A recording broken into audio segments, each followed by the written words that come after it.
को छीनने एक ऐसा बड़ा तूफान उठा, नाव पूरी तरह पानी के लहरों से ढकने लगी। यानी कि नाव के अंदर बड़ा बड़ा पानियों का लहर अब नाव के अंदर घुस रहा। मरकुस 4:35 से पढ़ेंगे फिर से। उसी दिन जब सांझ हुई, यीशु मसीह ने, प्रभु ने, जो परम प्रधान परमेश्वर का बेटा मनुष्य बनकर चेलों के साथ इस समय रह रहा है, मनुष्य के जीवन को शिक्षा दे रहा है, परमेश्वर की आज्ञाएं सिखा रहा है, कैसा होना चाहिए मनुष्य का जीवन और चरित्र, स्वभाव, रोग वचनों को सुनाकर सिखा रहा है। वो अभी सांझ को वचन सिखाने और सुनाने के बाद चेलों के साथ कहता है, उसी आओ हम पार चले। हालेलुया। किसने कहा ये बात? जो प्रभु यीशु मसीह ने कहा आओ हम पार चले। वो प्रभु जो अपने प्रचार के दौरान 5 रोटी 2 मछली से 5000 पुरुषों को, और न जाने वहां कितने महिलाएं होंगी, कितने बच्चे होंगे, सबको भरपेट भोजन खिलाया। खिलाने के बाद 12 टोकरी बचे हुए खानों को खाया गया। वो प्रभु बोल रहा है जो 4 दिन का मरा हुआ सड़ा हुआ बदबू करने वाला लाश को जिंदा किया। वो प्रभु बोल रहा है जिसके पास बचपन का अंधा पैदा हुआ प्रतिमारी चला आया, और यीशु ने उससे कहा मैं तेरे लिए क्या करूं? उसने कहा हे प्रभु कि मैं देखने लगूं। बोला जा, तो देखने लगे। उसकी आंखों से बचपन का जो पर्दा, मोटा छिलका अंधेपन का पड़ा था, उसी वक्त कट कर गिर गया। वो प्रभु बोल रहा है जो अद्भुत काम को प्रत्येक दिन करता था, कोड़ियों को छूता था, कोड़ी ठीक हो जाता था, गूंगों को बोलता था, बोलने लगता था, बहरों को शब्द सुनाता था, लकड़ों को उठाकर चलाता था। वो प्रभु बोल रहा है, क्या बोल रहा? आओ हम पार चले। हालेलुया। आज आपके जीवन में समस्या तूफान आया है, मुसीबतों का, अशांति का, डिप्रेशन का, कंगाली का, पारिवारिक चिंता का, बाल बच्चे बिगड़ रहे हैं, नशा की ओर आकर्षित हो रहे हैं, पति पत्नी में झगड़ा का तूफान है घर में, बिजनेस अच्छा से नहीं चल रहा है, नौकरी छूट गया है, पति बात नहीं सुनता है। ये तूफान के बीच यीशु मसीह कहता है सुनिएगा भाई बाहर, वो कहता आओ हम बाहर चलो। हालेलुया। कितना लोग चाहते हैं जो तूफान आपके जीवन में आया है वो आपके घर में ही रहे, आपके जीवन में ही रहे। कितना लोग चाहते हैं? अच्छा, कितना लोग बाहर निकलना चाहते हैं? सब हाथ उठाएंगे एक बार जोरदार हालेलुया बोलेंगे। सच में चाहते हैं? चाहते हैं ना? आइए आगे वचन पढ़ेंगे, क्या लिखता है परमेश्वर? और वे भीड़ को छोड़कर जैसा वह था वैसा ही उसे नाव पर साथ ले चले। हालेलुया। जैसा वो था वैसा ही नाव पर चलेगा। ये जरूरी नहीं है कि मुझे प्रभु से मदद चाहिए, प्रभु की सहायता चाहिए, कि मुझे बहुत कुछ करना होगा तो भाई एक 10,000 का पाठा लेके आना होगा, या एक भेड़ लेके आना होगा, या 10,000 रुपया चढ़ाना होगा, नया कपड़ा पहनना होगा, या 5 बार नहाना होगा, या बहुत रो रो के 1 गिलास आंसू लेके जाना होगा। ऐसा नहीं। हालेलुया। अगर आपको तूफानों से पार निकलना है, आपको समस्या से बाहर निकलना है, अपने जीवन की खुशहाली को देखना है, बदहाली से बाहर निकलना है, जैसी हालत में आप है उसी हालत में यीशु मसीह के पास आइए। हालेलुया। उसी हालत नहीं चाहिए घर, नहीं चाहिए भेड़ बकरी, नहीं चाहिए जमीन, नहीं चाहिए गिलास आंसू। परमेश्वर कहता आओ, कदम तो बढ़ाओ, मैं बाहों को फैलाए तुम्हारे लिए खड़ा हूं, तुम्हें गले लगाने के लिए खड़ा हूं। उसने कहा मैं जगत के अंत तक तुम्हारे साथ। हालेलुया। वो प्रभु कहता है, आगे पढ़िएगा क्या लिखा है? और उसके साथ और भी नावें थी, तब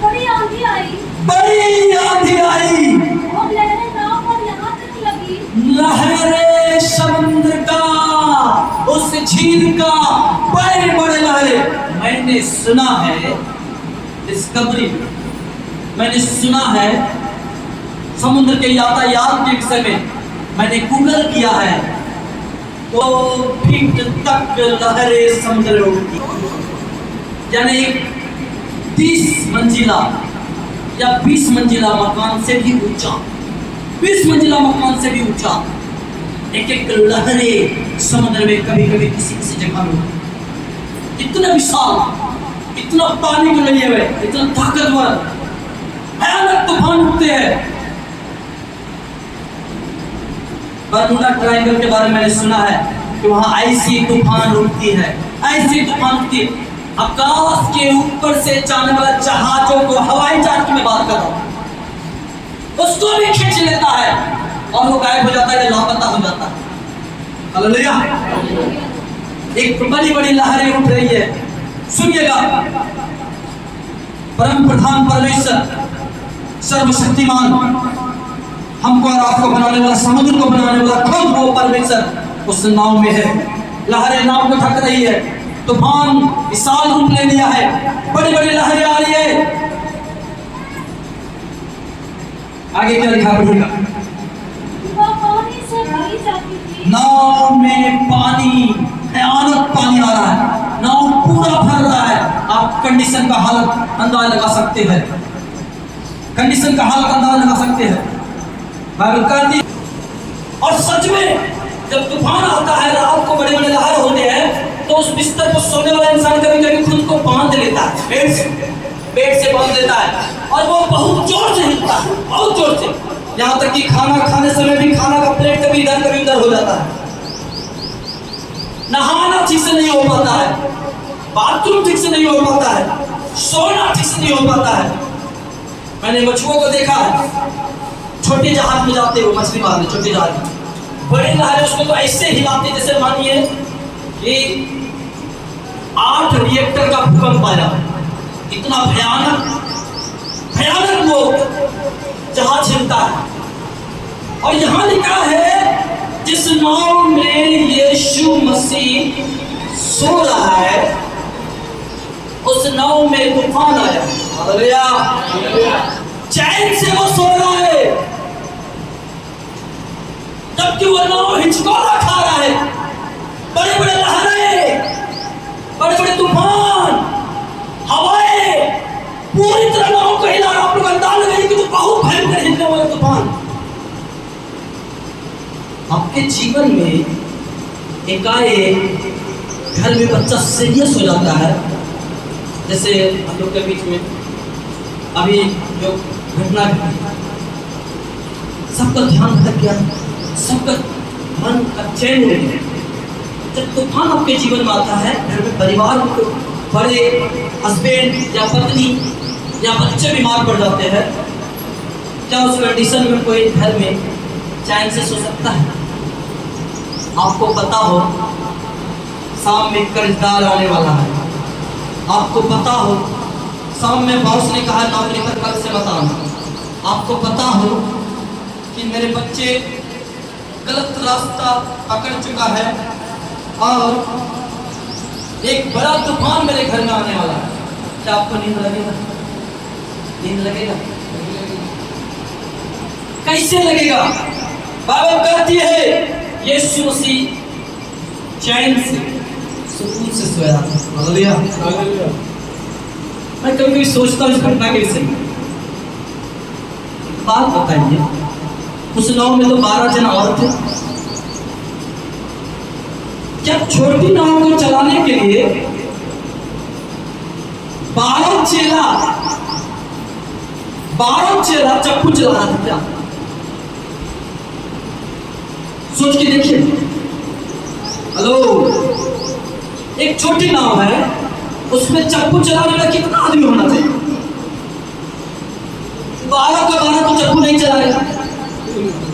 अच्छा, यीशु मसीह जब सोया, मान लीजिए 4 आदमी चप्पू चला रहे हो, 2 आदमी आगे 2 आगे पीछे, 6 आदमी चला रहे हो मान लीजिए। 6 आदमी में और भी तो चेले को सोना चाहिए, उस लोग को नींद क्यों नहीं आती?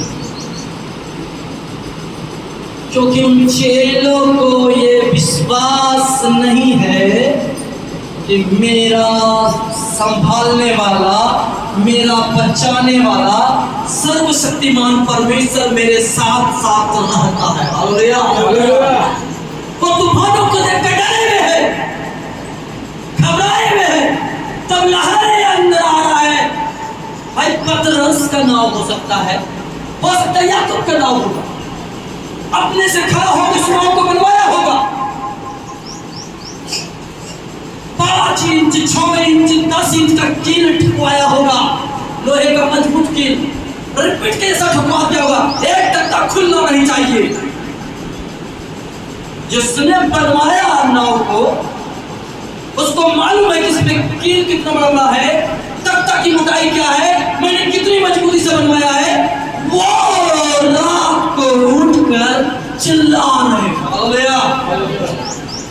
जो बचपन से पानी में खेल कर बड़ा हुआ, प्रति रात और दिन को मछली मारने के लिए बीच समुद्र में गया, जाल डाला, पानियों में कूदा, पानियों में तैरा, नाव को संभाला, जिसका बचपन से लेकर अब तक नाव को संभालने का एक्सपीरियंस है, अच्छा तैराक है, सब कुछ उसके पास। 6 लोग मछुआ थे और एक मछुआ से बड़ा तैराक कोई नहीं होता। हालेलुया। वो तूफानों को सामना करना जानता है, लेकिन आज का तूफान भयानक है, विशाल है, बड़ा है।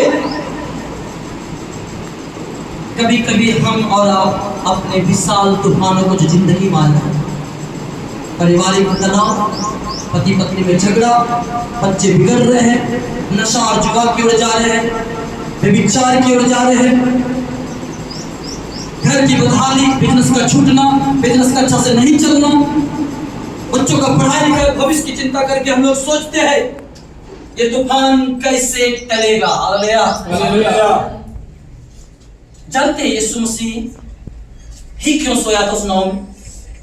क्योंकि उसको छोड़ किसी को विश्वास नहीं था कि मेरा परमेश्वर मेरे साथ है और मैं तूफानों के ऊपर हूं, तूफान मेरे ऊपर नहीं। हालेलुया। और 6 लोग तूफान से डर रहे, नाव के अंदर पानी आ रहा है, भर भर के पानी आ रहा है। मैंने ऐसे भी तूफानों को वीडियो में देखा है। मैं जरूर बड़े जहाज में नहीं गया, मैं जरूर बड़े नाव में नहीं बैठा, कभी नाव में तूफानों में नहीं फंसा, लेकिन मैंने वीडियो देखा है। ऐसी बड़े लहर आती है कि तूफान का जहाज के ऊपर जो बड़ी बड़ी गाड़ियां, ट्रक, टैंकर, बड़े बड़े कंटेनर जो बंधे होते हैं, चेन समेत टूट कर गिर जाता है। उस कंडीशन में यीशु मसीह सो रहा है, बिलीव नहीं होता। हालेलुया। विश्वास नहीं होता कि यीशु मसीह सोया हुआ होगा। हालेलुया। जानते क्यों? एक बात और है, जब 6 लोगों के पास यीशु मसीह कहा होगा आओ हम पार चले, तो यीशु मसीह के विषय में 6 लोग क्या सोचा होगा जानते हैं? ये सोचा होगा 6 लोग कि भाई यीशु मसीह का काम तो अब खत्म हो गया, वो अच्छा शिक्षक है, परमेश्वर के विषय में अच्छी टीचिंग देते हैं और वो अच्छी बातों को सिखाते हैं। परमेश्वर के पास कैसे आना चाहिए, कैसे परमेश्वर के पास हमें पापों का क्षमा मांगना चाहिए, कैसे जीवन में प्रवेश करना चाहिए, यीशु मसीह सब चीज के लिए ठीक है, लेकिन नाव चलाना तो हमारा काम है। हालेलुया। 6 लोग ये सोच रहे नाव चलाना हमारा काम है, तैराक हम लोग है, कैसे चप्पू चलाया जाता है, हवाओं में पाल को किधर बांधा जाता है, नाव को कैसे घुमाया जाता है, ये सब तो हम लोग बचपन से किए, काम हमारा है। यीशु मसीह के यहाँ क्या काम है? हो सकता है उन्होंने कहा होगा प्रभु आपका रोल खत्म, आपका रोल अब मैं सब संभाल लूंगा, और ये सब तो हम लोग बचपन से करते आए हैं। आप सो जाइए, क्या कीजिए?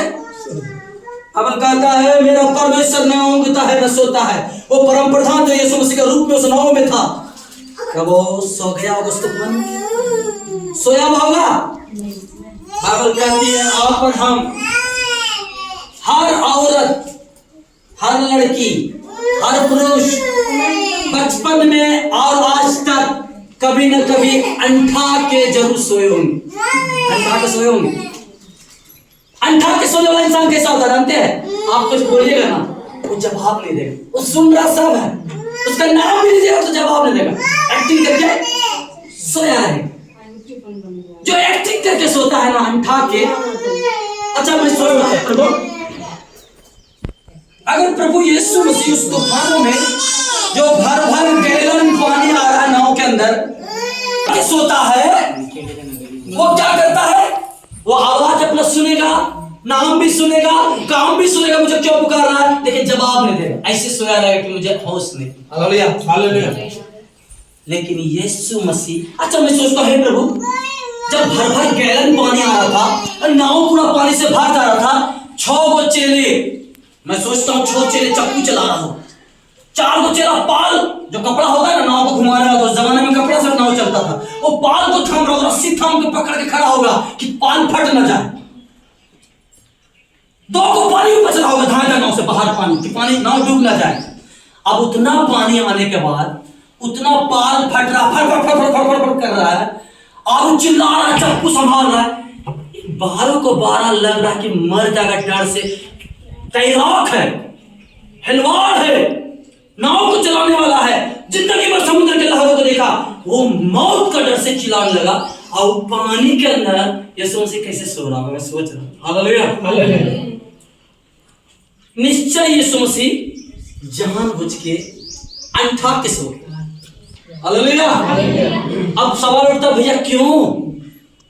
क्योंकि जब यीशु मसीह को चेले लोग बोले होंगे, पतरस याकूब यूहन्ना, प्रभु आपका काम खत्म, आप आराम कीजिए, जाइए पीछे, नाव चलाना हमारा काम है, हम लोग बहुत बड़ा एक्सपीरियंस रखते हैं, कैसे पाल बांधना है, कैसे चप्पू चलाना है, किधर कितना घुमाना है, अरे तूफानों से लहरों से खेलना है, आपका काम, आप लोग सो जाइए, आप सो जाइए, आपका काम खत्म।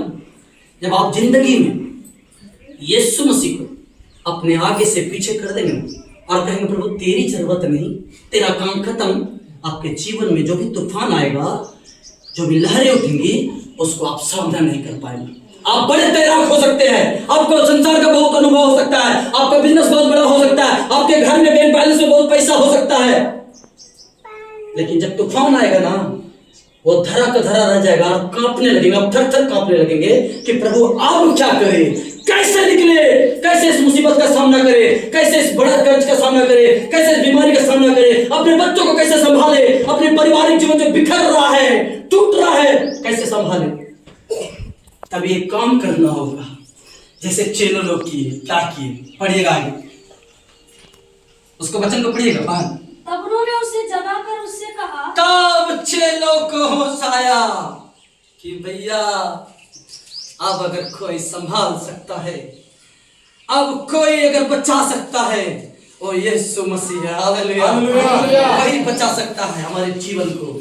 और यीशु मसीह को उठाया। हम और आप अपने जीवन में, भाई बहन सुनिएगा, हम लोग अपने जीवन में कभी कभी यीशु मसीह को सुला देते हैं अपने लाभ के लिए, अपने उन पापों के आचरण के कारण कि भाई मैं तो बुरा आदमी हूं, मैं तो बुराई वाली जगह में जा रहा हूं, मैं तो बुरे काम कर रहा हूं, मेरे होठों से भी बुराई निकलने वाला है, मेरे आचरण इस जगह गलत है, मैं अभी गाली देने वाली हूं। समझकर प्रभु हमको ना देखे, प्रभु मेरे साथ ना आए, प्रभु दूर रहे। तब हम जिंदगी में प्रभु को पीछे कर देते हैं, सुला देते हैं। उस समय तूफान जब आएगा, हम खुद को नहीं संभाल पाएंगे, परिवार को नहीं संभाल पाएंगे, बच्चों को नहीं संभाल पाएंगे, अपनी शादीशुदा जिंदगी को नहीं संभाल पाएंगे, अपने बिजनेस, अपने रोजगार को नहीं संभाल पाएंगे। हालेलुया। यीशु को उठाने की जरूरत है, यीशु को जगाने की जरूरत है। वो तूफान के अंदर नहीं है, वो तूफान से ऊपर है। मेरा परमेश्वर ऊपर है। और जब यीशु मसीह खड़ा हो, क्या लिखा है? पढ़िएगा। हे गुरु, हे गुरु, क्या चिंता कहां से होगा? तुम लोग तो बोले प्रभु आपकी जरूरत नहीं है। कई परिवार इस चर्च में आते थे, मैं उसके लिए आज भी रोता हूं, आज भी प्रार्थना करता हूं। प्रभु तेरा वचन कहता है अगर कोई तेरे पास आया है, तेरे वचन को चख लिया है, तेरे पवित्रता के जीवन को जी चुका है, तुझे जान चुका है कि तू ही प्रभु है, और फिर भी वो भटक जाए, उसका वापस आना अनहोना है। फिर भी रोता हूं प्रभु, अगर कोई चांस बचा है कहीं से, कहीं से कोई चांस है अगर उसके जीवन को बचाने का, लौट के आने का, उसकी आत्मा को बचाने का प्रभु, तो एक चांस उसके जीवन में होने दे प्रभु। उसे फिर ला, लौटा के ला प्रभु। अगर वो झाड़ियों में फंसे है उसे छुड़ा ले प्रभु। मैं आपकी प्रार्थना करता हूँ, परमेश्वर उसको बचा ले प्रभु। उसको मालूम नहीं, अभी उसको होश नहीं है, अभी उसके शायद कमाई आ रही होगी, अभी शायद उसके जीवन में कोई बड़ी बीमारी नहीं है, अभी कोई बड़ा मुसीबत उसके जीवन में नहीं आया है। लेकिन ऐसा नहीं है कि नहीं आया तो आएगा नहीं। उस समय वो रोएगा, थरथराएगा, कांपेगा और यीशु मसीह को चिल्लाएगा। तब उस समय यीशु मसीह बोलेगा, तेरे अधर्म के कारण मैंने तुझसे अपना मुंह फेर लिया। Hallelujah, hallelujah. उस समय वो रोएगा। यीशु मसीह का वचन कहता, जब तक वो प्रभु मिल सकता है उसके पास रहे, उसे उठाए, उसे सोने मत दे। आप घुटना पर आए, प्रभु को बोले, प्रभु सब कुछ अच्छा है मेरे घर में, फिर भी मेरे बिजनेस अच्छा चल रहा है, मेरी अच्छी नौकरी है, मेरे बच्चे अच्छे से पढ़ रहे हैं, मेरे घर में कोई बीमारी नहीं है, कोई कर्ज नहीं, फिर भी प्रभु तू मेरे संग संग चल। जब तक तू मेरे संग है मुझे किसी बात की घटी ना हो।